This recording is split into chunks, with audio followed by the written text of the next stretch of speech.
on it and maybe play a little bit of that, of this article while you're doing a presentation. That's possible, okay?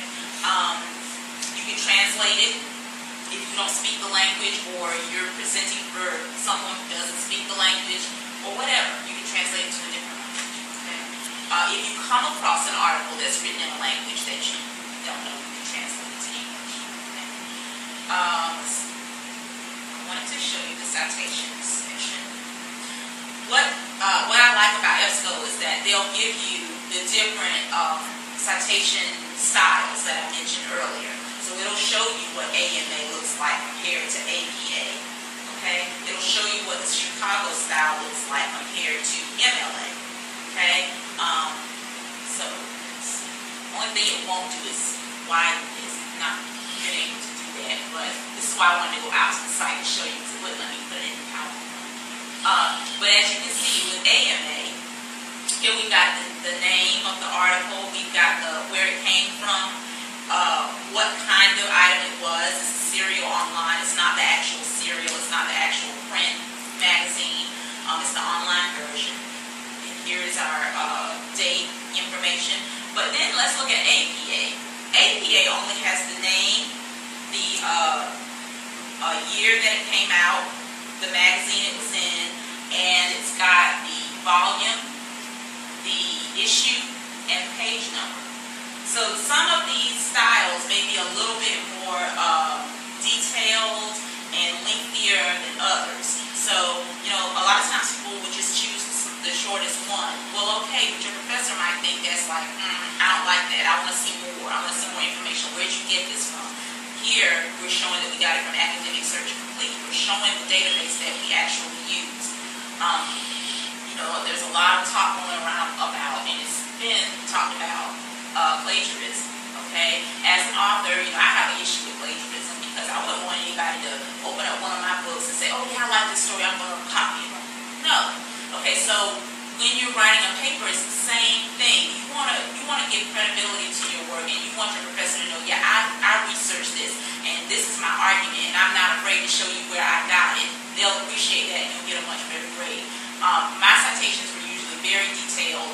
Sometimes they weren't maybe in the right format, but I learned how to do that, but I always had enough information. So that's don't take anything that you see on this as gospel. You don't have to take what I say as gospel, but I can speak as a former grad student that the more information you have, the better. Okay? All right. I think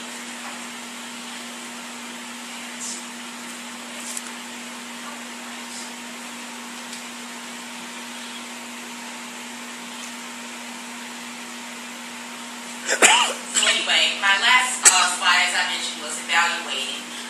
One thing that I did want to say, just be sure to check the databases that you're using. You want to know that they contain what you need them to. You don't want to spend a whole lot of time on a government website if you're looking for something in the entertainment world. Okay, that's just not, you know, I mean, you wouldn't do that, but I'm just trying to be outrageous so you know what I mean. I've got the domain names here. You tend to see them. You probably don't pay attention to them. There was a time I didn't either. When you see EDU, basically the information that you're getting there, of course, is coming from a college or a university. It doesn't mean necessarily that the information there is coming from faculty. It could just be, you know, like our college database website. It might be things that are put up by the education department, or it could be things put up by people in the cafeteria, let you know what's going on at the cafeteria for lunch today. So you just don't, you can't just assume that everything that you're getting there is exactly, you know, what you need. You want to evaluate, you want to make sure. With the .com, the purposes of those websites is to make money. You may or may not get the kind of information like Yahoo.com, Google.com. Google is pretty good. They're really trying to make strides and being more scholarly. But again, you want to, like your experience, you want to make sure that you think about it. The government websites, very good information for government materials.org. That's the ones that you really want to focus on. Your nclive.org, EBSCO.net, the NET. Those are the ones that most of the times those are the ones you probably want to go to for research. You want to maybe start there. And NC Live will take you to those really relevant databases. You can pretty much be confident that NC Live, JSTOR, I didn't get a chance to show you guys that, but hopefully I've seen a lot of you at the library. I think I may have talked to a lot of you in classes too. So there's just so much to talk about. You want to think about the kinds of documents they offer. Like we just saw, HTML, full text. You want to make sure that's there. Disciplines covered. If you're looking for something in political science, JSTOR is a good place because it details all of the relevant disciplines. Okay. Any questions? Yes. Yes. Computer history. So they'll be looking at people who have been innovative down through the years with computing. So what would you recommend for? Let's see. If you're doing are you guys doing like current issues, or are they looking like, you said history, so they're looking like back in the... They're looking at people down through the ages. It could be past or present, and they will be talking about the life, education, and contribution to computing. Okay. One thing you can do, and I'm going to go back in academic search complete just to show something very quick. When I was talking about before the different search types, EBSCO poster, all the basic databases that are comprised in this platform is set up for Boolean search. Okay, it'll even tell you that right here. But it gives you that option of putting in several different items, but it also allows you to select the fields that you want to hunt for. So if you're looking for computer science, and I'm going to actually show you this also in JSTOR very quickly, just so that you can see how that one works. But when you start typing in computer science, it will give you lots of different prompts. So you may just say, well, I'm just interested in computer science, but oh wait, here, there's computer science education, the industry. You don't have to pick those, but okay, well, that gave me too much. It did it before I wanted to. So history and okay, so we're just going to select those two topics. Well, I wanted to search in the title. So I want computer science maybe to be in the title. Okay? So it'll allow me to kind of detail it, make it a little bit more customized when I do my search. So I won't come back with over 200,000 results. We don't want that. Then history, maybe we want that in the text. So let's use that and see what we get. Well, that brought it down considerably. Computer science and history gave us back 114 results. It may still not be what you actually want. Let's see. Let's try. And you guys feel free to call out some terms too. So let's try litteratures. See if anybody. Nothing's found.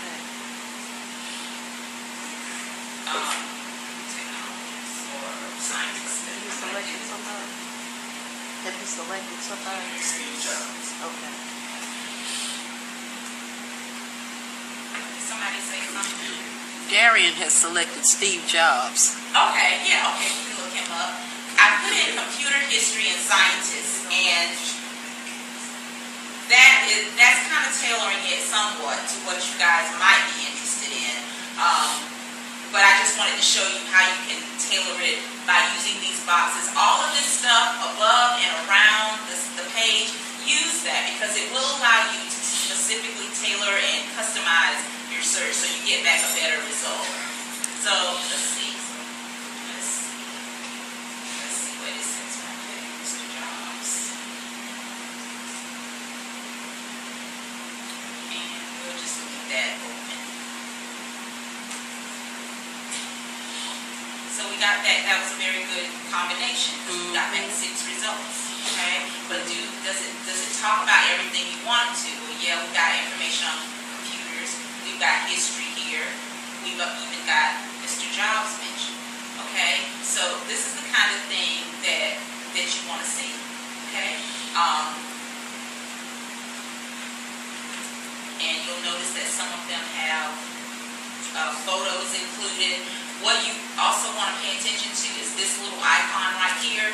When you click on that, it opens up into a more of a detailed abstract for you guys. So you can see, is this really what I want? Because even though it has all of your keywords in there, it still may not be exactly what you're wanting. So this will give you the title, of course, the date, where it comes from, the subjects that are included, and it'll talk to you about the abstract. It'll give you an abstract. But, well, hey, look, there's no mention of Mr. Jobs here. So this may not be exactly what we want after all, okay? And it'll tell you in here also whether all of your search terms are included. But that is just a more detailed look. Any other questions, comments? What did you select? Have you selected a person yet? Bill Gates.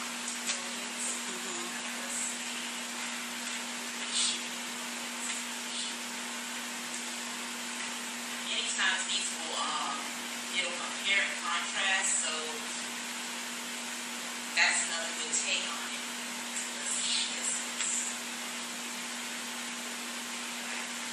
You get free results.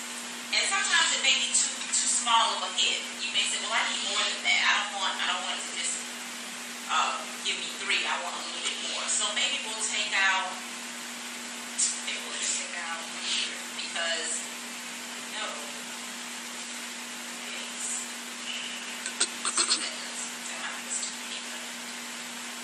That gave us 600. Okay. So you just play around with it. Over here, we can say we want scholarly information. We want statistics. Whenever you decide you're going to do something over here, you click on it, always go down here and hit update. Because I had a student one day, she was using this very nicely, but she didn't hit update, she thought the computer was frozen. So just make sure that you always go in and hit update. So that brought us down from 600 to 107. Okay. Okay. What about the computer science area is male dominated, seems like, and I like to look up Augusta Ada Lovelace. Okay. Well, what I'm going to do, I'm going to show you JSTOR, because I think that would also be a really good spot for you guys to look at since you're looking at history. And that will probably also be very helpful. We'll do this search there. What I like about JSTOR is that you can do your Google type searching, but you can also go in and do a more detailed search. And what was her name? Augusta Ada Lovelace. And she is the daughter of Lord Byron. I'm going to just put her name. Okay. And then I'm going to show you what JSTOR does. When you go in here, you will only want content you can access. So you want to make sure you click off of that. You don't want stuff you're going to have to get through interlibrary loan, which is great. I handle that too. There's things you want from other places. But look at what's in your own backyard first, because there's tons of stuff.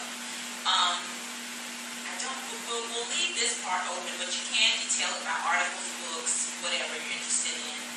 We'll go here and select English. But what I like about JSTOR is if you're looking for a specific discipline, it has them here listed, and it tells you how many titles we have under that discipline. If you click on these little plus signs, it will open up and give you the actual title of the magazines or the journals that we have. And you can come here mostly, there's more scholarly type journals here. You're going to find that kind of information here in JSTOR. You're going to find it in NC Live, but it's more specialized here. Okay? So